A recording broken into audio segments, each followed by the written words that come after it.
c'est officiel, je crois que les gens deviennent tous fous.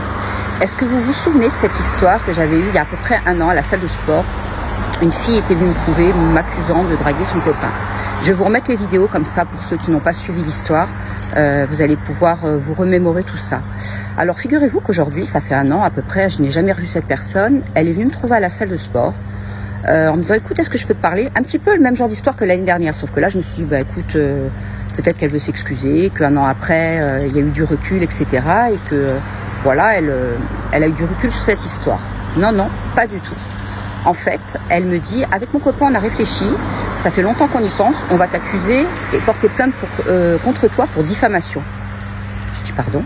Elle me dit oui, t'as intérêt à retirer cette vidéo parce que sinon on va porter plainte. Alors je lui dis, tu sais, cette vidéo elle a un an, donc tu pouvais me contacter sur les réseaux, je suis facile à trouver. Diffamation pour quelle raison? J'ai pas cité ton nom, j'ai pas d'insulte, je n'ai juste relaté qu'une histoire. Donc diffamation pourquoi? Je lui dis vas-y, amuse-toi, prends un avocat, dépense des sous, personnellement j'ai rien à craindre. Et elle me dit oui, de toute façon mon copain il m'a dit que les textos qu'il t'avait envoyés ce n'étaient que des commentaires sur tes photos, tes vidéos en disant c'est bien, tu fais du sport, tu t'entretiens, courage, que des petites choses comme ça et rien à voir avec de la drague ou quoi que ce soit. Il m'a dit clairement que tu étais une sale mytho de vieille, que tu te draguais des petits jeunes et que tu voulais juste le draguer lui, enfin...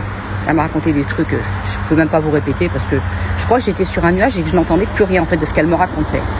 Et à ce moment-là, je lui ai dit, ça va vous rappeler une chanson, je lui ai dit, écoute, assieds-toi, faut que je te parle, donne-moi le nom de ton copain sur Instagram, on va rigoler 2 minutes. Donc elle m'a donné le nom. Alors vous allez me dire, t'aurais pas dû faire ça. Vous savez quoi? Je m'en fous en fait.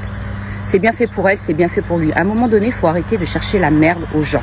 Si tu veux pas savoir, tu cherches pas. Donc, elle m'a donné le nom, on a regardé, je lui ai laissé mon téléphone pendant 10 minutes, elle a lu de A à Z tout ce qui était écrit. Et je peux vous garantir que ce n'était pas du tout des phrases du genre c'est bien, tu fais du sport, pas du tout. C'était des phrases du genre j'ai envie de te rencontrer, j'ai envie de te tu es je peux pas dire le mot, hein, vous comprenez bien, on est sur TikTok. Quand est-ce qu'on se voit, quand est-ce que je te que des choses comme ça. Donc je lui ai dit ma grande, ton mec c'est un charreau, tu l'as pas encore compris. Et je ne suis pas la seule, parce que, bref, je lui ai dit que je n'étais pas la seule fille à qui il faisait ça, puisque d'autres personnes m'ont vu à la selle et m'ont dit t'as eu raison, nous on le connaît, et vraiment le mec il branche tout ce qui bouge.